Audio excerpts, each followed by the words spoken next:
Well, it came out of the researching of the book, and the theme I kept returning to was, what's really real here? What are people being told here? And this is the premier marketing company of all time, probably, and I kept asking myself, what is the truth here? And it was sometimes hard to find. But I covered them for a long time for the Times, and then I became increasingly interested in the history of the company and the personalities, and you can't always explore that in a newspaper. So I put in a book proposal, and here we are. That was a huge layoff at Coca-Cola, unprecedented in the company's history. And it was an effort to turn around what had been sort of a stumbling business for almost a year by then. And they tried to accomplish it by laying off about 5,200 people. They originally announced 6,000 layoffs and shrank the number in the end. But it was devastating to people, not just people who worked for Coke, but people from Atlanta and people who had grown up with Coke and always knew it as this great sort of company that cared for you and company that you'd work for until you really had to go, either through retirement or death. And it was just a sea change in the culture of that company. They had about 29,000 worldwide at that point, and about 6,000 of them were in Atlanta at the headquarters. And they got rid of about half the people at the headquarters, and the rest came from other parts of the world. The company had been in kind of a slide for a number of reasons. It had been harder to grow the business for various reasons, some of which were economic, issues with the Asian economies, for example, and other places where Coke had gotten a lot of its growth. And then there have been some sort of public problems, like a racial discrimination lawsuit and a product recall in Belgium. None of the problems were immense on their own, but together they added up to what some board members evidently thought was a problem in the leadership. So they got rid of the leader, and then they did these cuts to try to fix everything. Well, the highest, accounting for the splits and everything, was about $88 and change in July of 1998. And the lowest it's been in all of this, I think, was in the 30s, the low 30s. And it's never actually regained the level that it had the day that those layoffs were announced. So actually, the day that Doug Ivester left, it was about $67 a share. It's not gotten back up to that point. I started covering them actually the day Roberto Goizueta died. I had to help out on his obituary, and that was in mid-October 1997. And the company was going great guns. I mean, they had incredible growth year after year. They've been posting these magnificent numbers for 16 years under Goizueta. And it continued for about maybe 9 months after he died, and then it started to turn. He's from Cuba. He was part of the sort of elite class in Cuba that had to leave under Castro. And he relocated to the States. He had worked for Coke in Cuba as well. And then he relocated here and made a name for himself within the company and rose up to the very top. Because what his impact?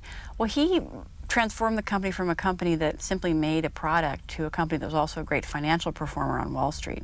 And he was able to function as almost kind of a sage or a Sphinx sometimes with Wall Street, and to tell people, we are going to make this number and this target, and he always made it or exceeded it. So investors loved him, Wall Street analysts loved him. He was revered, really, and toward the end of his life, he had become kind of a chairman. He was active as chairman, but he became somebody who also was, sounding forth on management issues for companies besides just his own. He was a huge chain smoker. In fact, there are many scenes in the book where he's thinking behind a cigarette and smoking cigarettes, and unfortunately led to lung cancer in his case, and that was what he died from at a relatively young age. He was not quite 66. I think he probably would have let other people do it, but it was a law, so I think they were trying to abide by the law, except where he was concerned. Oh, in the world, I think it's $1 billion a day now, maybe a little bit more. And, right, it's a lot. It is the biggest drink. I mean, that number is not just Coca-Cola, it's all the other products they make as well, things like Minute Maid and bottled water. But Coke is still the lead product and the leader in terms of the profitability for the company. It was made in 1886, and it was made in Atlanta behind a drugstore counter by a man named John Pemberton, who was fooling around with another remedy he had made, trying to take the alcohol out of it, and then he put the soda water into it and took a sip and thought it was great and began to sell it from that one little counter. And he didn't do all that much with Coke in the beginning. He had it for about 2 years. And then a very forward-thinking man named Asa Candler, who was a competitor of his down the road, bought the formula from him and just loved it. It helped cure his headaches. It did have cocaine in it at that point, a cocaine extract. And Asa Candler was a believer, and he persuaded people all over the South first, and then all over the country, to sell Coca-Cola by name. So he was sort of the master marketer behind the whole thing. And by 1895, he would claim that it was sold in every single state, and I think that was true. I don't know the exact proportion of the cocaine, but it was very little. It was a cocaine extract. And in those days, in 1886, cocaine was regarded as a harmless analgesic. It wasn't until 1899 that people got very upset about drugs and things, and the backlash began, and Candler took the cocaine out. He took the potent part of the cocaine out and left sort of an extract in there that was not as strong. So there's oil of coriander, oil of neroli, which is kind of like an orange blossom, oil of some other citrus fruits, oil of cinnamon, and then of course there's cola, which comes from the cola nut, and then there's a ton of sugar. Actually they don't use sugar. The original formula had cane sugar, and in a few places around the world you can still get the Coke made with cane sugar, but by and large it's now made with high fructose corn syrup. Well, one's a lot cheaper than the other. High fructose corn syrup is very cheap. It's a commodity, and one of the changes actually Goizueta made was to introduce that as a substitute for sugar, which kind of got around some of the contracts that they had with the bottlers at that time. Diet Coke was 1982, and it was an innovation that was also, it also enabled the company to get around these contracts with the bottlers. And I spent some time in the book talking about a group of bottlers who sued the company, saying, you can't introduce Diet Coke like this. You can't introduce this different kind of Coke formula. We're bound by an agreement that dates back to 1920 that says the syrup is supposed to have a certain amount of cane sugar in it. I think it's 5 pounds and change per gallon. And you're not abiding by the contract. So there was a very protracted legal battle over that the bottlers more or less lost. I think it probably tastes different. I mean, there are people who remember the cane sugar Coke and say it doesn't taste the same. And I pretty much grew up on the kind that has the corn syrup, so I can't tell the difference. Well, there's more classic Coke sold, overall around the world than Diet Coke, but Diet Coke is very popular too. I mean, the Coca-Cola bottler became a fixture in these towns. Somebody once compared them to the fire department and the post office as an institution a town really couldn't get along without. And that was the magic of it all. I mean, these were independent guys. They started bottling. Bottling began independently of the Coca-Cola company. And these independent franchisees had exclusive rights to sell Coke within a certain area, maybe 50 square miles or however much it was. And they became not just sellers of Coke, but really active people in their communities, so much so that people wanted to drink Coke because they liked them. Or the flip side is maybe they were afraid not to because they knew them. But they contributed money, they contributed their time, they served on all the boards of the important institutions, they had kids in schools, they invited other kids in to see the plant, they hired people in these neighborhoods, in these towns, and lots of places where there was no other industry. There was a Coke bottling plant, clinking along with this wonderful brown stuff going in, and people felt that it was part of them because they saw it being made right in their town. And in fact, a lot of the bottling plants were designed with a great big glass window in front, so even if you weren't going in, you could walk by and watch it. That was in the very beginning. That was Asa Candler. He was the guy who bought the formula from Pemberton. And he offered free tickets as a way of getting people to try it for the first time. And they must have issued millions of these free tickets, and people cashed them. And it was a great way to get people to try a new drink. Pepsi began in 1898, so Pepsi is always sort of the kid brother to Coke. And it started sort of the same way in a pharmacist, in a pharmacy. And it was a man named Caleb Bradham who started it down in New Bern, North Carolina. And the parallel sort of growths of Pepsi and Coke are very different. I mean, they both became very big, but Pepsi had numerous flirtations with bankruptcy. I think Coke at one point almost bought it. And the great key for Pepsi was to switch to these other bottles during the Depression. They went to much larger 12-ounce bottles and had that jingle about twice as much for nickel too. And they really made inroads on Coke at that point. So then you had the beginnings of the cola wars, which we all, have known for years. Cola sales have been flat for a long time. I mean, they've been flat to declining since about 1984. And the Pepsi challenge, which led to this thing that we know as New Coke, was something that allowed Pepsi to gain some market share at the expense of Coke. But the whole market hasn't really grown very much. Pepsi challenge was in the 70s and 80s. There was a blindfolded taste test that Pepsi would televise, and they'd have a confirmed Coke drinker come in and try 2 different cups of soda. One was Pepsi, one was Coke, and he'd be asked to say which one he liked the best. And he invariably said on the air he liked the Pepsi best without knowing, which one it was. So that went on and on and on, and I think it drove the Pepsi or the Coke executives crazy, and they decided to develop this new formula, which became known as New Coke, and it was essentially Pepsi. But it wasn't real Pepsi. It was sort of pretend Pepsi. And the Pepsi people all made fun of it, and they said Coke is throwing in the towel, and they made a huge mockery of them. But the real reaction came from Coke drinkers, because in introducing New Coke, Coke took regular Coke off the market. So all of a sudden there was no choice. You either had to have New Coke or nothing. And the bottlers actually, intervened after about 2 months and said, you've got to stop this, because we've got people who are afraid to go play golf at their golf club because they're being yelled at for New Coke. I mean, it was this huge outcry from Coke drinkers. It was Goizueta. Goizueta, Keough, and Ivester were all on the job then. And Goizueta and Keough and a couple of other executives announced it with great pride at various, sites around the country. And they said it had a different taste, and it was this wonderful improvement on Coke. And that was in 1985, April of 1985. In the book, I refer to him as the heart of the Coca-Cola company. He was sort of the ultimate salesman, the guy who patted everybody on the back, who knew everybody. And he's still alive, of course. He's still around, and has an advisory role at Coke now. But he's, as you can see in the picture, he's very jovial. People like to be around him. And he was president of Coke for about 12 years while Goizueta was the chairman and CEO. And there was great love for him. There was great affinity for him that went beyond sort of his job. I mean, I think he really made these connections with people that they appreciated and remembered. They're an investment bank and a sort of merger advisory firm in Manhattan, headed by Herbert Allen, who's also on the Coke board. And Don Keough landed there after retiring from Coke at age 66 or so, and got business for them in various ways.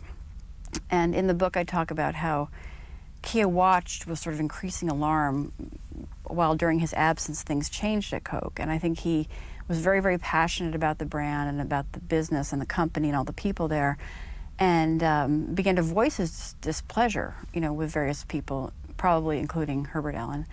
And that ultimately led to Doug Ivester losing his job. He was there for just about 2 years and a couple of months. He came in when Goizueta died, and he was the hand-picked successor to Goizueta. And that's not a very nice picture of him, but he does smile sometimes. And he was a guy who was well-versed in had created a lot of the financial underpinnings of the Coca-Cola company during the Goizueta era. And Goizueta, I think, admired him very much and wanted him to succeed him. I talked to somebody who knew all about this conversation between Goizueta and Ivester, basically on Goizueta's deathbed, in which Ivester said, look, if you want me to go, when you go, I'm happy to do that. You can have anybody you want.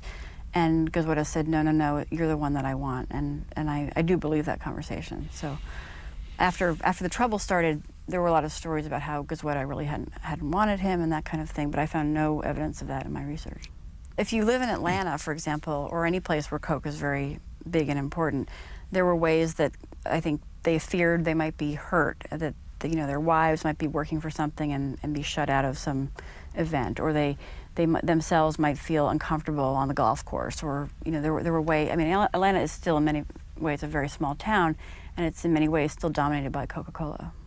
I felt it was terrible to be that afraid, even if you weren't working there anymore, but that's what they said, and I chose to go with it. I talked to Herbert Allen on the record, Donald McHenry. Let's see who else. Couldn't talk to Goizueta, he was gone by then.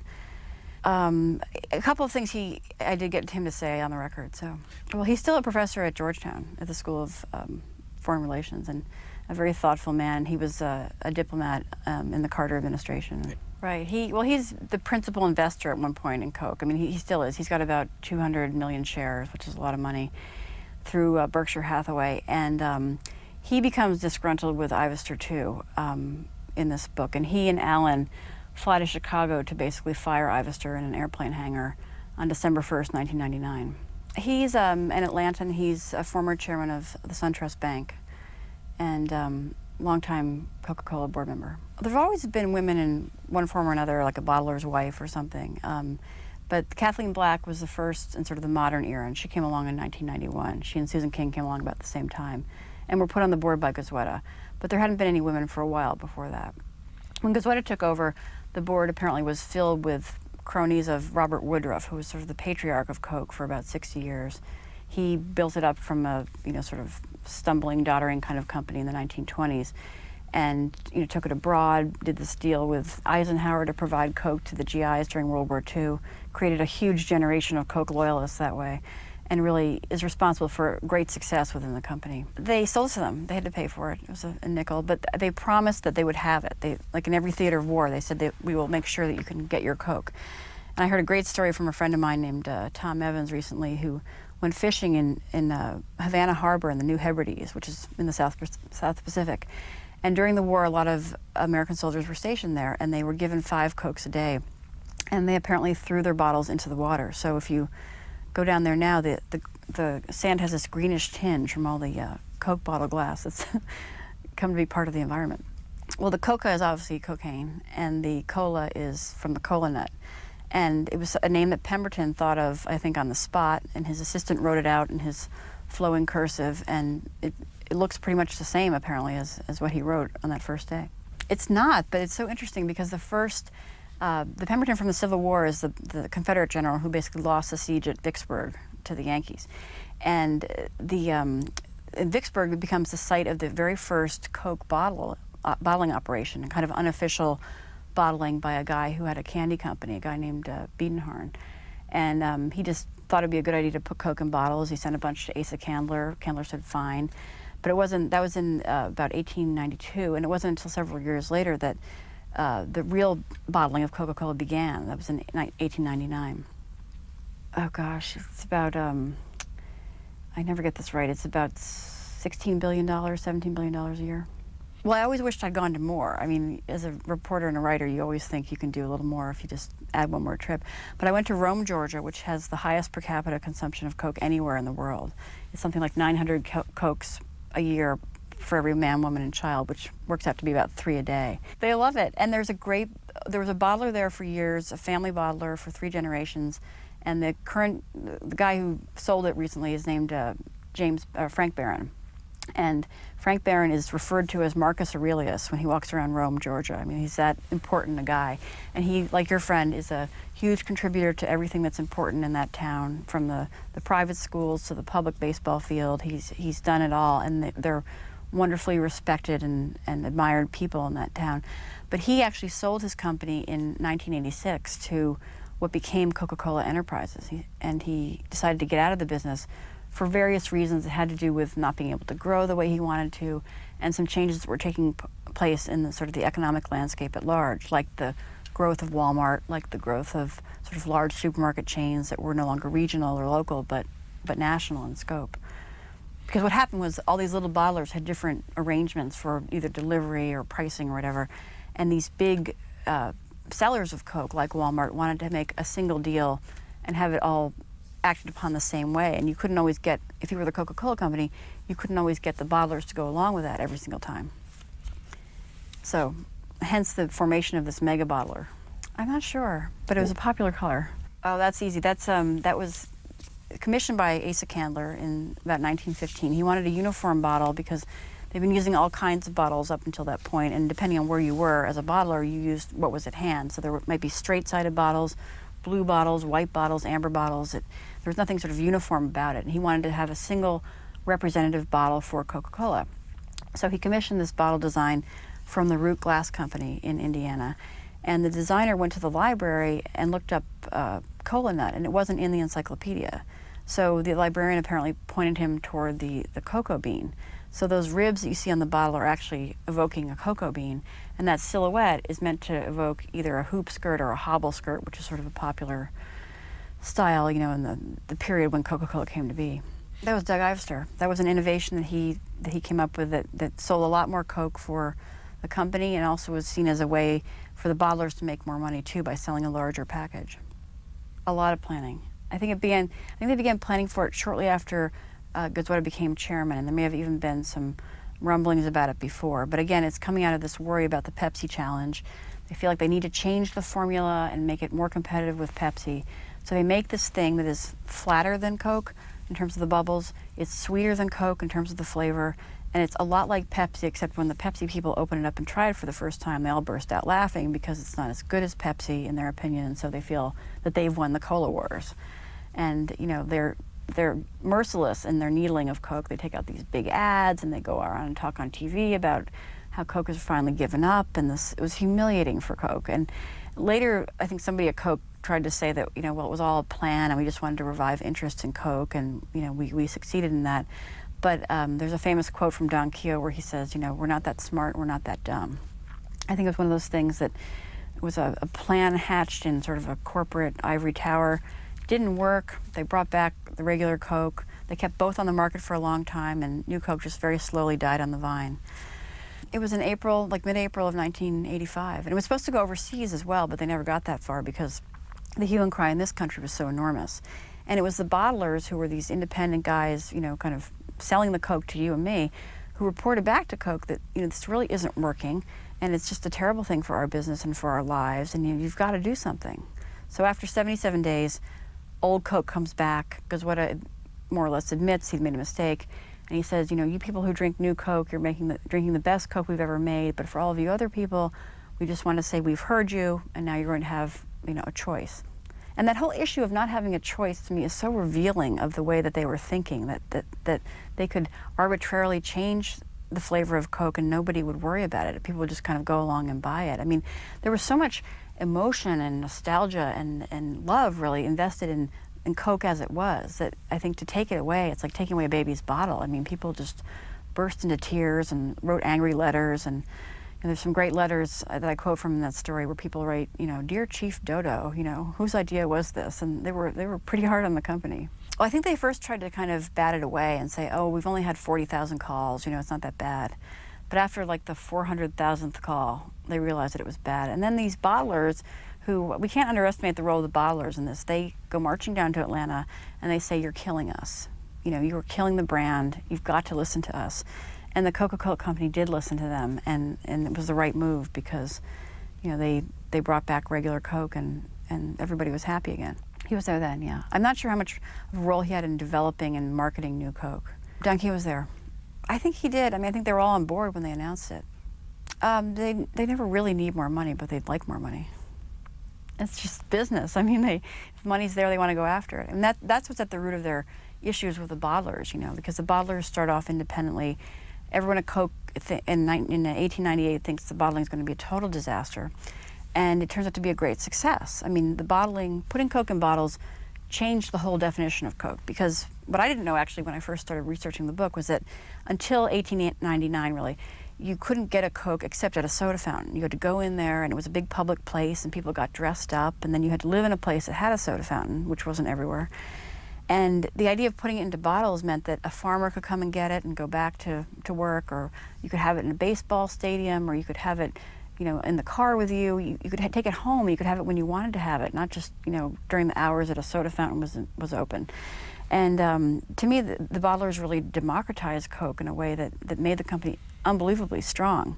But this jealousy began, this I call it a little fire that began to burn in Atlanta and would never go out. It was this anger over the money that the bottlers were making, and just somehow, invaded Coke and stayed there for, more than 80 years until they were able to kind of try to rejigger their relationship with this big bottler called Coca-Cola Enterprises. It was started in 1986, so 100 years after the first Coke was served. They came up with this solution to the bottling issue, as they thought of it. And it was actually Doug Ivester's idea to take all these bottlers who were interested in selling. It wasn't just Frank Barron, who was a small bottler, but there were big bottlers, like the LA bottler was on the block, and a couple of other ones, like the one headed by Jack Lupton, who's one of the very first bottlers out of Chattanooga. He had about 10% of the Coke empire was his. And they put these things on the block and said, we're selling, we want $1 billion, take it off our hands. And Coke was, enormously fearful of what would happen if some other owner came in and had that much of the business and maybe started telling them what to do. So Ivester had this idea to buy these bottlers up and then create a new entity which would own the bottlers, taking the debt, for example, off Coca-Cola's books. And they created this new bottler that was, more responsive to Coke. Coke kept a 49% equity stake at first, and so they had a lot of say in the bottlers' operations, put people on the board. And on paper, it was a great idea because instead of having 50 or so people that you had to deal with on a big contract, you instead had one. I mean, you had whoever was CEO of Coca-Cola Enterprises was your man versus 50 people with competing interests or different agendas. And they own 80% today, and in the beginning they owned about 30%. Oh, Coca's reduced its stake a little bit. I think they're down to about 40% now in Coca-Cola Enterprises, but it's still a very big stake. Coke has very little debt, almost no debt. Coca-Cola Enterprises has a ton of debt. They have so much debt that they can't make enough money most years to just service the debt. Roberto Goizueta made share price the sort of gold doubloon that he put on the mast of Coca-Cola and said, this is what we're all after, this is what's going to make us strong. And to his credit, he inspired people to work hard for share price. I mean, he had monitors with the share price in all the Coca-Cola lobbies. He, consistently referred to share price as the measure of sort of how well people were doing. Employees invested heavily in 401ks that were all Coca-Cola stock because of the share price going up, and it went up and up and up for years and split, a number of times under him, either 3-for-1 or 2-for-1. And people who had held Coke stock for years kind of woke up and thought, wow, this is a great company. And Coke has always been held by many, many individual investors. There hasn't been a ton of institutional investing in Coke. So lots of, old ladies in Decatur got rich from their Coke stock all of a sudden. And lots of people who'd had family Coke stock that they basically ignored for a long time suddenly had tons of wealth as well. And it was this kind of miracle in Atlanta. And, I think for a long time it was really working and it was real. There was, there were a lot of emerging markets to tap into. There were ways to make the bottling and other aspects of Coca-Cola more efficient, to save money on that end. And it began to taper, I believe, in about 1992 or 3, because things changed. You got to a certain peak of the experience, and then it got harder and harder to do. But they managed to keep pulling it off. And some of the things they do, I wrote about in the book, and I think that they caught up with him after a while. And he's a sort of ferocious accountant. He believes in accounting more than I ever thought anyone could believe in accounting, but he believes that accountants are the gatekeepers of society. And he felt that Coke's accounting was not completely fair and forthright, and he examined the books of Coca-Cola Enterprises versus the books of Coca-Cola, came up with these sort of comparisons of how much debt Coke had versus the bottler, felt that the bottler was really subject to Coke in a way that meant their books should be consolidated, and that just, upset the Coke people immensely, because to them the whole issue of creating a separate company was in order not to have to consolidate the books and have all that debt. And, risk too. I mean, bottling is a very capital intensive business, and if you build too many bottling plants, you'll be in trouble, if you don't have the volume, which Coke actually ran into in other parts of the world. He came to people like the New York Times and other people and published it, and it created quite a wave briefly, when it came out, and then things kind of came back together. But he ended up being quite right that there was too much leverage at Coca-Cola Enterprises. They couldn't really afford the kinds of purchases they were making, and the demand for Coke was not there as anticipated. They had anticipated these huge numbers coming in of, just growing demand, and that really wasn't happening with Coca-Cola anyway. I mean, the business had been falling off for a long time, and there are lots of competitors, and Coca-Cola Enterprises isn't just an American bottler now, it's also got large parts of Western Europe, and that cut into their business as well. He left this small company he worked for in Elkhart, Indiana, went to work for David Tice and Associates, and began to analyze Tyco as well. And so several years before anybody else, he said there are serious problems with the accounting at Tyco.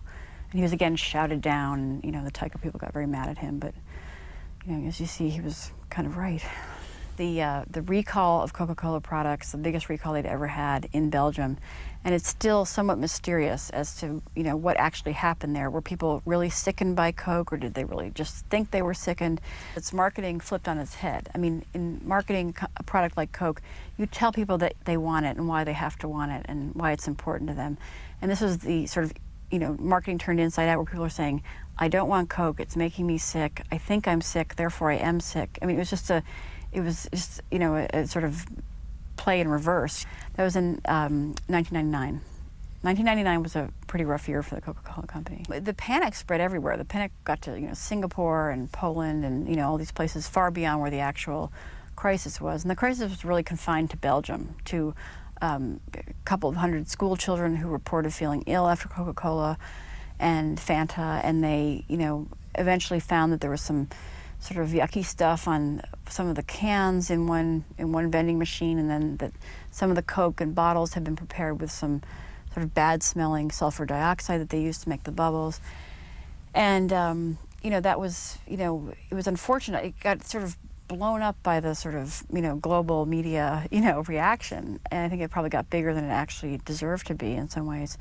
And Coke commissioned reports saying, there's no scientific evidence this actually made anybody sick. But it almost didn't matter. The facts almost didn't matter, which is why I'm talking about the sort of dark side of marketing. I mean, it becomes what people think about it rather than what is actually there to support it. Doug Ivester was the CEO. He actually, it's interesting, the bottler really had a role to play here, because it was the bottled drinks that really should have gotten the most attention. I mean, Coke, as you know, makes the syrup that becomes the bottle or can of soft drink. So by the time somebody's drinking out of it, their job is almost done. But the whole brand was imperiled. And so Ivester flew to Belgium. He tried to do what he could do. He was somewhat hamstrung by the political situation in Belgium, which coincided with the dioxin crisis, and the whole government had been thrown out. And the new government was sort of yelling at Coke behind the scenes and saying, you won't do anything until we give you permission. And so it was a very difficult situation for any CEO. It cost Coca-Cola Enterprises a lot more money than Coke, but it ended up being, I think I cite it in the book, it's several $1 million, not just to undo the damage, but then to replace all the soda that had to be destroyed. So it really cut into the bottlers' numbers for that year. Oh, it came from the very first bottles used to bottle a soft drink, called the Hutchison bottle, that had a rubber stopper in it and a wire kind of contraption that you pulled up to put the soda in the bottle and then pushed in when you wanted to drink the soda. And because of the gas involved in soda, the pushing in of the stopper released this bang, and so that was known as the pop, and so the soda became known as soda pop. Yeah, it's one of the only ones. I think Cleveland and Buffalo. Yeah. Just inroads made early on, and preferences are very strong. I mean, people get generational sometimes about whether they drink Coke or Pepsi.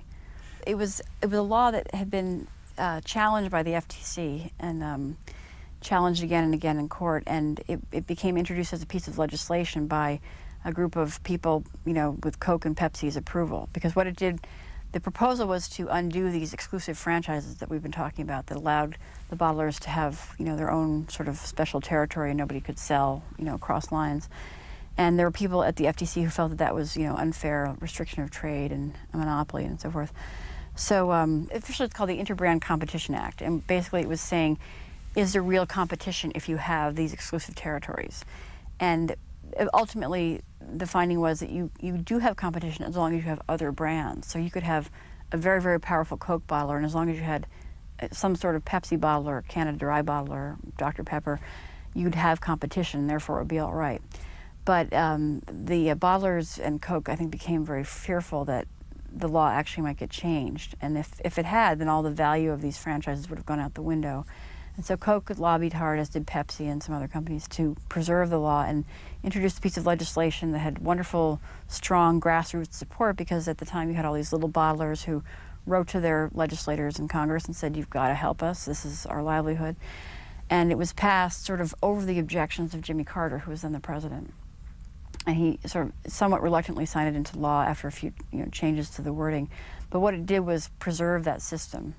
And then once it was preserved, then some of the bottlers began to sell out because the value was set for their franchises. They've always kind of been both. I mean, they gave Jack Kennedy a bottle of Coke to drink and took his picture, and I think right now they're probably Republican because that's who's in power, but I don't think they have PACs and things here in Washington, and they have they've supported things like they've worked against things like the groups that try to promote healthier lunch menus, for example, or ban sodas in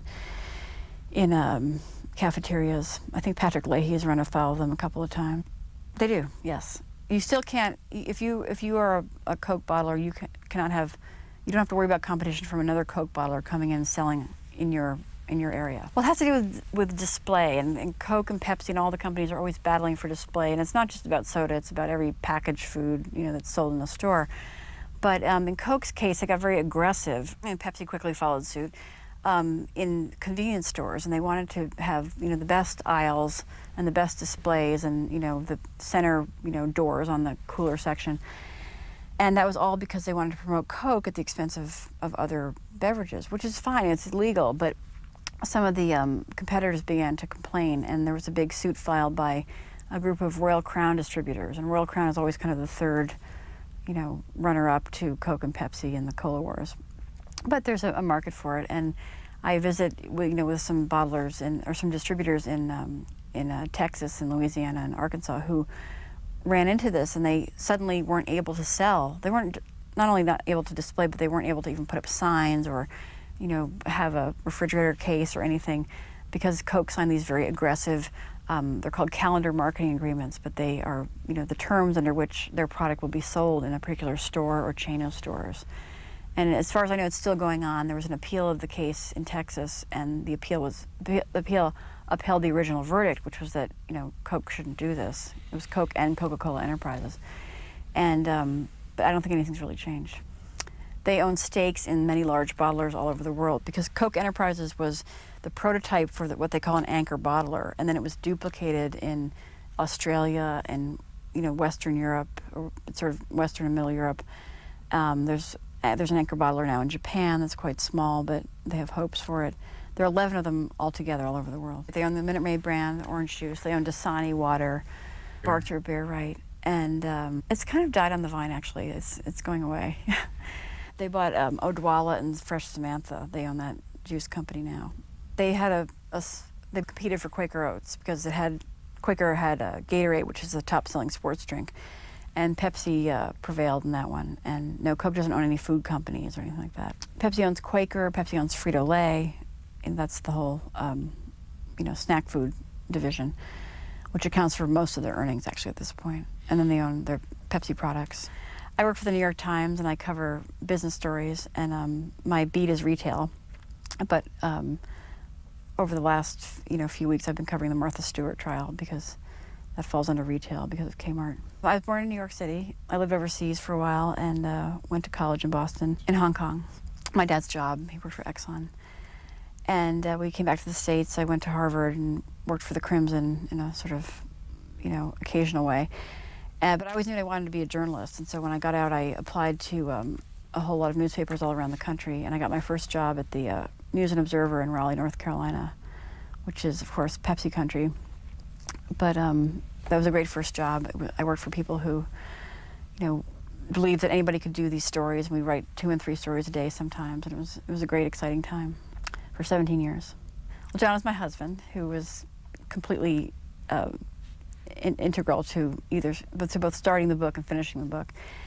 He works for Christie's. He's a deputy chairman at Christie's, and he specializes in American furniture. So he shared my love of American history, and we used to talk a lot about this book, you know, late at night, and he was extremely helpful.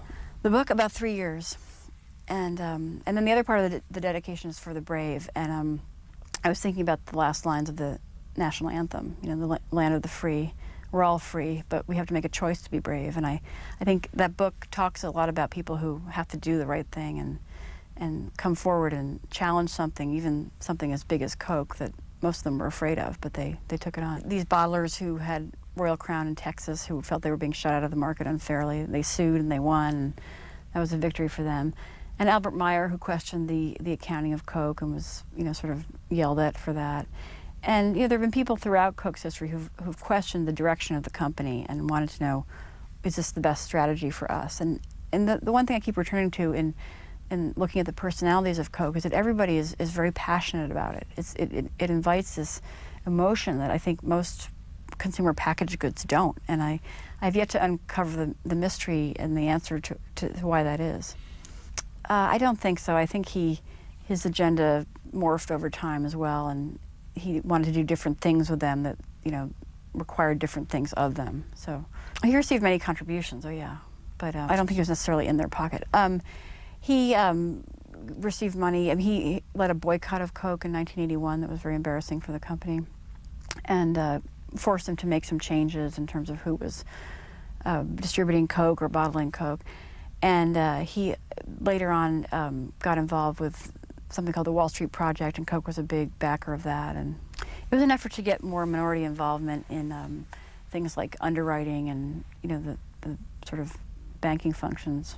It's hard to tell. I mean, I think there's still some bitterness about the lawsuit. I think there's a racial discrimination lawsuit filed also in 1999 against Coke, and it was brought by 4 African-American current and former employees, and they wanted to draw attention to the fact that many blacks at Coke did not advance beyond a certain point, and that they were frequently, in their opinion, paid less than white counterparts. And they brought forth, an enormous document citing all of this that came from Coke's own human resources database, and the evidence was pretty convincing. They settled. Coke settled for, more than $170 million, and agreed to make changes at the board level too, like to bring in more minorities, and they, I think, were very embarrassed by the whole thing, because there's nothing worse than being called racist or, insensitive, even for a company operating in the 21st century. This is 1999. It's December of '99, after probably the worst, year in Coke's history in terms of just the public, issues. They had the lawsuit. They'd had the Belgian recall. They had another incident in which Ivester, talked honestly, but there was a huge outcry as a result. He talked honestly about this vending machine that they were testing that could adjust prices depending on the weather. So people went nuts. I mean, they said, how dare they, take advantage of our thirst? And I don't think he thought of it in terms of that. I think he thought of it in terms of being more responsive to customers and things, but that's the way it came out. And then also in the midst of this lawsuit, Coke's highest ranking black executive, a man named Carl Ware, decided to step down, and that was after a reshuffle that left him reporting not to Ivester but to somebody else. Actually, it was Doug Daft who eventually became the chairman, so still the chairman, yeah. And Ware came back to work after that. But there was a lot of stuff that looked bad. None of it was immense, but if you wanted to make a case, you could have made a case that there was maybe not a need for fresh leadership, but a need for some kind of change in attitude. But by the time they all got to the hangar in Chicago, their minds had been made up. Ivester didn't really know what was happening, but had some suspicions from what I could tell. And they meet for about 10 or 15 minutes, and Allen and Buffett tell Ivester they've lost confidence in him. And Ivester, not wanting to sort of rip the company apart, doesn't try to keep the job. I mean, he says, okay, where do we go from here? And they make plans to have an emergency board meeting that weekend, and he'll resign, and he'll take this package that Allen's apparently already worked out for him, and then he goes. About $190 million in terms of restricted stock that he would have had to wait to have access to until he formally retired. He was only 52 years old, and the restricted stock was structured so that he'd collected at age 65, but since they were getting rid of him 13 years early, they had to pay him for that. So, and he got, a generous pension. His wife was taken care of for all time. Got to keep his car, things like that. But that to me is like the earliest tragedy, because I think he was dumped in a way that was both unceremonious and possibly premature, because I don't think things have gotten a whole lot better since he left. He's retired. He's got an investment firm called Deer Run that he manages himself, and he bought a plantation down in southwest Georgia where he's apparently very happy. I do think he did, yeah. I did, yeah. He didn't deny it. Well, Fortune's very powerful. Fortune helped create the myth that is Goizueta. I mean, he was on the cover all the time. He and Bill Gates and Warren Buffett and Jack Welch were sort of the pantheon of American business for years. And, Fortune is very influential. And so when Fortune writes a bad article about Coke, it gets picked up and listened to. And, it's not as if there weren't facts around this. I mean, certainly the Belgian recall was messy and embarrassing and not good for the company. But whether or not Ivester deserved to lose his job, I mean, I don't think I agree with that. No. I mean, I think if they'd stuck with him, he alone kind of understood the workings of the company as Goizueta had designed it. Now, maybe they wanted to get away from that whole design. Maybe they never really liked that, meaning Allen and Buffett, but I don't think that's really true. That connection, that wonderful sort of local guy who everybody knows and loves, is more or less gone. I mean, they might live in the town still, but they're not running the plant. I mean, in 80% of the country, Coca-Cola Enterprises is running things, and they're running them from Atlanta. So as hard as you might try to be a local bottler after that, it's just not the same.